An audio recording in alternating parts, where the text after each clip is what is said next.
عباده الذين اصطفى أما بعد فأعوذ بالله من الشيطان الرجيم بسم الله الرحمن الرحيم قل هل يستوي الذين يعلمون والذين لا يعلمون قال النبي صلى الله عليه وسلم لو جان بیچ کر بھی جو علم و ہنر ملے لو جان بیچ کر بھی جو علم و ہنر ملے جس سے ملے جہاں سے ملے جس قدر ملے. محترم حاضرین کرام, آج مجھے صدر محترم کی جانب سے جو موضوع دیا گیا ہے وہ علم ہے. خطبہ ماثورہ کے بعد میں نے جو آیت شریفہ اور حدیث پاک تلاوت کی ہے ان میں علم ہی کے مقام اور اس کی اہمیت و فضیلت کو بیان فرمایا گیا ہے. سامعین اعزاز, مذہب اسلام نے حصول علم کو وہ بلند مقام دیا کہ مسلمان مرد و عورت پر علم دین سیکھنے کو فرض قرار دیا.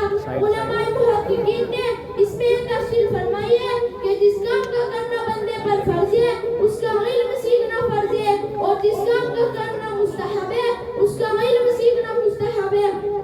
غرض ہے کہ جو شخص جو پیشہ اختیار کیا ہوئے اس کو اپنے اس پیشے کا علم حاصل کرنا فرض ہے کہ اس میں کون سی چیز جائز ہے اور کون سی ناجائز.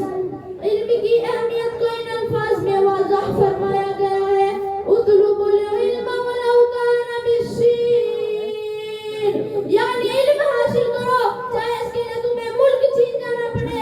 مطلب یہ ہے کہ علم حاصل کرنے میں کسی قسم کی کسر اٹھا کر مت رکھو.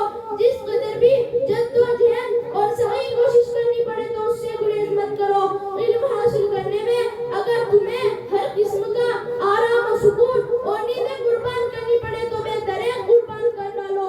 اس کے لیے تمہیں اپنا گھر, اپنا شہر, حتیٰ کہ اپنا ملک بھی چھوڑنا پڑے تو اس کو بھی بلا تحمل خیر بات کے اگر حصول علم کے لیے روانہ ہو جاؤ.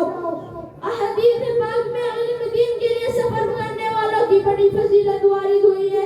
چنانچہ بخاری شریف میں حضرت ابو درد رضی اللہ عنہ سے مروی ہے کہ جناب رسول مقبول صلی اللہ علیہ وسلم نے ارشاد فرمایا کہ جو شخص علم دین کے لیے سفر کوئی راستہ طے کرتا ہے اس کے لیے اپنا گھر بار چھوڑتا ہے تو اس کی برکت سے اللہ تعالیٰ اس کے لیے جنت کا راستہ آسان فرما دیتے ہیں, یعنی جنت میں پہنچنا اس کے لیے آسان ہو جاتا ہے.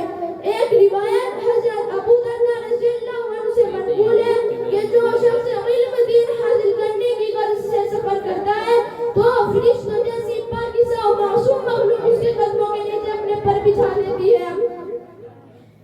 حاضرین مجلس, آج کے اس دور میں جب کہ ہر انسان کی زبان پر یہ جملہ ہے کہ علم حاصل کرو تو یہ سوال پیدا ہوتا ہے کہ کون سا علم حاصل کیا جائے, دنیاوی یا اخروی.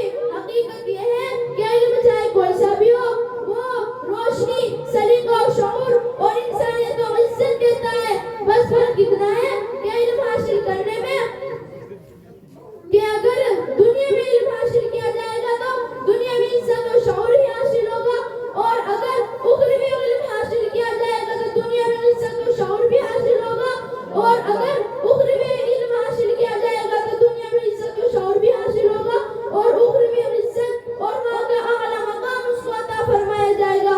اور اسی پر بس نہیں بلکہ عالم و حافظ کو یہ اعجاز و اختیار پر حمد فرمایا جائے گا کہ وہ مستحق جہنم کے لیے حق تعالی شانوں سے سفارش کر کے انہیں جہنم سے رہا کرائے. آج گمنامی صحیح علم دین کی دولت والے, آج گمنامی صحیح علم دین کی دولت والے کل آخرت میں یہی سالہ نظر آئیں گے. اب میں اپنی تقریر کو ختم کرتی ہوں. دعا کیجیے کہ اللہ رب العزت پوری ملت اسلامیہ کو علم دین کی قدر و منزلت, عظمت و اہمیت اور درجہ و مقام سمجھنے کی توفیق عطا فرمائے, اور علم دین سیکھنے کا جذبہ و شوق ہمارے اندر پیدا فرمائے. آمین. وآخر دعوانا الحمدللہ رب العالمین.